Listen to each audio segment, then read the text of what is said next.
Mid-size pickup truck segment is heating up, and we've got our first chance to drive the all-new Jeep Gladiator here in Northern California, where it is pouring rain. We are going to have some mud-flinging fun.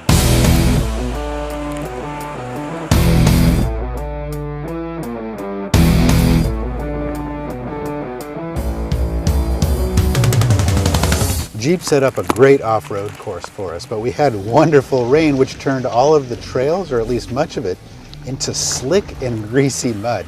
Now the trail started off with this steep incline into very squishy clay almost mud that we had to make sure to put the tires, especially the front tires, in exactly the right channels so we could make it through. Oh, these ruts are getting deep. And even still, we were in four-wheel low range, lockers front and rear, completely hooked up, so we had true four-wheel drive, so power from the engine going to each wheel with as much power as we could feather through the throttle. So we didn't want to spin the tires because we wanted to inch our way through because the mud was so incredibly greasy. But we eventually also got to some parts that Jeep set up that were very rocky, almost duplicating some of the trails in the Sierra Nevada mountain range.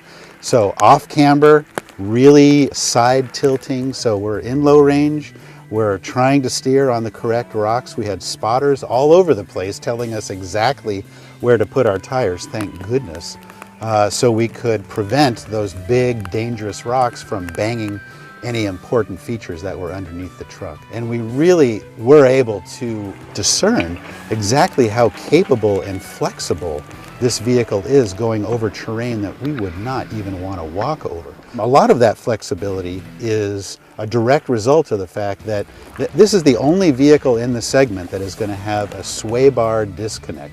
Now Wranglers have had that for a while, and even the Power Wagon, which is a 3/4 ton truck, has that. But this is the only mid-size pickup truck that's going to have that capability. And we saw that show through incredibly well on the horrible type of terrain that we were navigating over in this truck. So overall, absolutely amazing performance from this new Jeep Gladiator in extreme off-road, but you kind of expect that. It would have to be a Jeep first, and then it seems like it's a pickup truck second.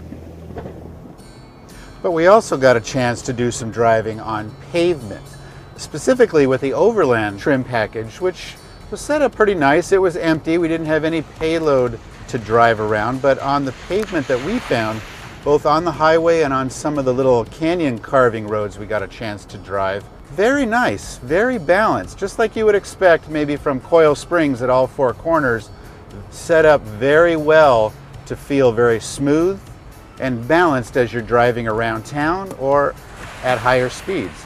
We really like the fact that the V6, and it's 285 horsepower, so no slouch, but it likes to rev. And we specifically found when we were doing some towing on pavement, obviously, that engine, in order to stay controlled and to keep that on some of the steeper hill descents that we were on, as well as some of the hill climbs, we really had to push that engine up into the 4, 5, and 6 grand RPM area, which for some people that might not be too comfortable. But it's a vehicle that can work at the extremes. We saw that on the off-road, but even on the pavement, it does a great job just driving around town.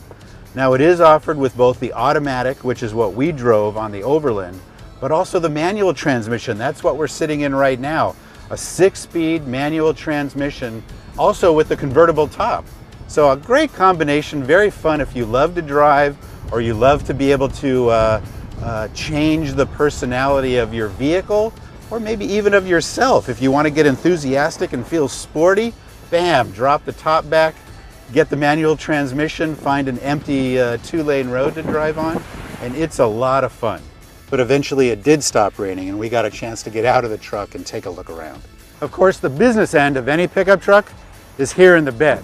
And since we only have one cab configuration and one wheelbase option, that means we're only going to have a 5-foot bed here in the back, but you do get a lot of options. You can get the spray-in bed liner. This one is equipped with 3 different rails, so you can have multiple tie-down points and 4 permanent tie-down points, 2 in the back and 2 in the front. Also, you get LED lighting and also a 115-volt 3-prong plug. But the cool feature that we like with this bed is you can put the bed height at different settings. So here's one middle setting with 2 different straps here. You can lock it in. It's plenty sturdy to hold any number of 4x8 sheets of plywood. But they didn't just slap a bed on a Wrangler. They also made some changes on the interior as well. A lot of very cool details on the interior of the new Gladiator. This is the Rubicon package, and it has the manual transmission, which we've had a lot of fun driving. It does offer the 8-speed transmission, but has a stick and a manual mode to give you a little more flexibility when you're driving. You're not stuck like on the Ram 1500 that has the same 8-speed transmission and just the rotary dial. You actually have a stick, automatic or manual, that you can play with. Other details that we really like. Very cool hex screws through here. Even here on the dash, these are actual screws, not just plastic ones to look like actual screws, which we think is pretty cool.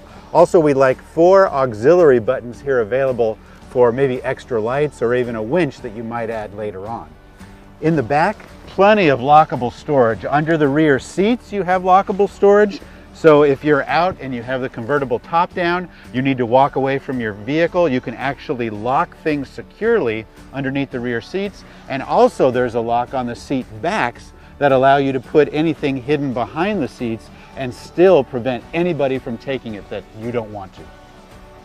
So those are the highlights from our time with the new Jeep Gladiator. And it's safe to say we were in fact entertained. For prices on this new vehicle, go to pickuptrucks.com. Do you get that? That's a reference back to Russell Crowe saying in the movie Gladiator, "Are you not entertained?"